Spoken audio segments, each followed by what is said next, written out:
শীতকালীন বিদেশি সবজি স্কোয়াশ দেখতে শসা বা বাঙ্গির মতো হলেও আকৃতি আরো বড়। কোনোটির ওজন 2 কেজি ছাড়িয়ে হয়ে গেছে 2.5 কেজি পর্যন্ত।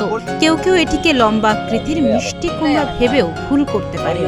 স্বাদেও যেন ঠিক মিষ্টি কুমড়ার কাছাকাছি। কয়েক বছর ধরেই বাংলাদেশে চাষ হচ্ছে এই বিদেশি সবজি। স্কোয়াশ চাষের সুবিধা হলো এটি অল্প সময়ে ও অল্প মূল্যে চাষ করা যায়। সবজি হিসেবে দিনাজপুরের খানসামা উপজেলায় স্কোয়াশ নতুন হওয়ায় বাজারের চাহিদা ও দামও আশানুরূপ। আর নতুন জাতের এই সবজিটি চাষ করে সফলতার মুখ দেখছেন কৃষক। এবার আমি প্রথম স্কোয়াশ লাগাচ্ছি। আমার প্রদর্শনী থেকে সহযোগিতা করছে পেপার বিছিয়ে স্কোয়াশ আবাদ করার। আমি প্রথম আবাদ করছি। স্কোয়াশ আবাদ করা খুব সহজ। ভাগ্য বদলের আশায় নিজের মেধা ও শ্রমকে কাজে লাগিয়ে নতুন সবজি চাষে মনোযোগ দিয়েছেন মকবুল হোসেন। এরই ধারাবাহিকতায় কৃষি বিভাগের পরামর্শে স্কোয়াশের বীজ সংগ্রহ করে শুরু করেন চাষ। ফল মোটামুটি ভালো নামিয়েছি। 2বার আমরা ছিঁড়াছি। ছিঁড়ার পর মোটামুটি দেখছি আরো ফল আসছে। আজকাল কাটার মতন ফল বেশি হবে। মোটামুটি আমি সামনে আশা করছি যে এর থেকে আমি আরো মাটি বেশি আবাদ করার চিন্তা ভাবনা করছি। প্রায় 20 শতক জমিতে স্কোয়াশের চারা রোপণ করেন তিনি। প্রতিটি স্কোয়াশ গাছে রোপণের পর থেকে প্রায় 2.5 মাসে 10 থেকে 12টি করে ফল ধরে। তার পথ অনুসরণ করে স্কোয়াশ চাষে আগ্রহী হয়ে উঠছেন অনেকেই। আমি এই স্কোয়াশের আমার ক্ষেতের পাশে এটা স্কোয়াশ লাগাইছি এবার নতুন। তো মোটামুটিভাবে আমি দেখছি যে আলহামদুলিল্লাহ লাভবান হওয়া সম্ভব এই স্কোয়াশ করে। সামনে যদি আমাকে কৃষি অফিসার যদি আমার সঙ্গে সহযোগিতা করে, আমি আগ্রহ আছি যে এই স্কোয়াশকে আমি ফুলভাবে সাপোর্ট করি যে আমার জমিতে লাগার জন্য। মকবুল হোসেনের এই সাফল্যে আশেপাশের অনেকেই উদ্বুদ্ধ হয়েছেন বলে জানালেন উপসহকারী কৃষি কর্মকর্তা। এখানে ওনাকে বীজ দেওয়া হয়েছিল, উনি নিজেই সেটা চারা উৎপাদন করে লাগিয়েছেন।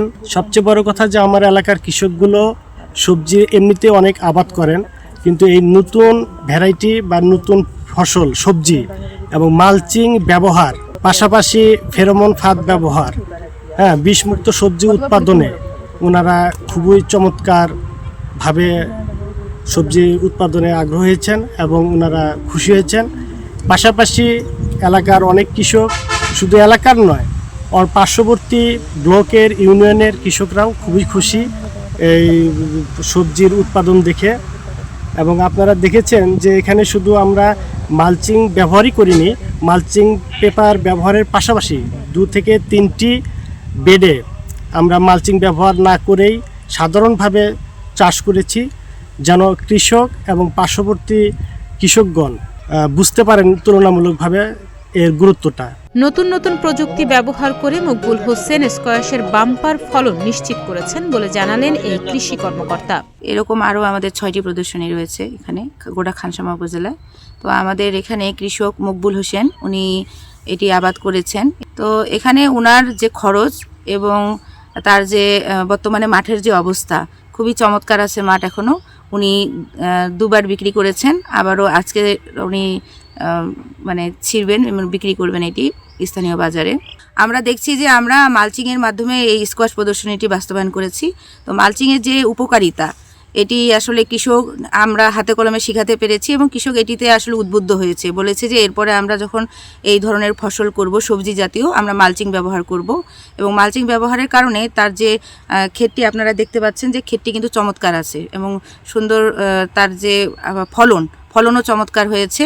এবং এটি আমরা আশা করছি যে উনি তার কেজি প্রতি উনি 20 টাকা বা 25 টাকা, এখন একটু দাম কম, তো তারপরেও 20 টাকা 25 টাকা কেজিতে উনি বিক্রি করতে পারছেন। এবং উনি আশা করছেন যে উনি এই ফসলটি উঠিয়ে একটি ভালো লাভের আশা করছেন উনি আর কি। তো রোগ পোকামাকড়ও আমরা খুব কম দেখছি, রোগ পোকামাকড় তেমন নাই বললেই চলে। তো এটি আমাদের খানসামা উপজেলা যেহেতু একটি সবজি প্রধান উপজেলা, এখানে এই ধরনের প্রযুক্তি খুবই টেকসই প্রযুক্তি হবে বলে আমরা বিশ্বাস করছি এবং কৃষকও আগ্রহ নিয়ে এটি করার চেষ্টা করছে। কৃষি বিভাগ থেকে আমরা সারাক্ষণ পরামর্শ দিচ্ছি এবং আমাদের তত্ত্বাবধানে এই প্রদর্শনীগুলি বাস্তবায়ন হচ্ছে কৃষি বিভাগ থেকেই। এবং আমরা তাদের তাৎক্ষণিক যে রোগ পোকামাকড় নিয়ে পরামর্শ এবং মালচিং বিছানো হতে শুরু করে মালচিংয়ের যে উপকারিতা সব কিছুই আমরা ওনাদের হাতে কলমে শিখিয়েছি। এখন এ পর্যন্ত আমরা তাদের সাথেই আছি, শেষ পর্যন্ত আমরা এই ফসলটি উঠা পর্যন্ত আমরা তাদের কন্টিনিউ পরামর্শ দিয়ে যাব এবং তার যে এই ফসল থেকে তার যে একটি প্রাপ্তি সেটি আমরা নিশ্চিত করব ইনশাআল্লাহ। এবছর উপজেলায় মকবুল হোসেন সহ মোট 7 জন কৃষক এই স্কোয়াশ চাষ করে সফলতা পেয়েছেন। তাদের পাশাপাশি এলাকার বেকার যুবকরাও স্কোয়াশ চাষে অনুপ্রাণিত হবে, তৈরি হবে নতুন নতুন কর্মসংস্থানের সুযোগ, এমনটাই প্রত্যাশা সংশ্লিষ্টদের। তাহনিয়া ইয়াসমিন, প্রতিদিনের বাংলাদেশ।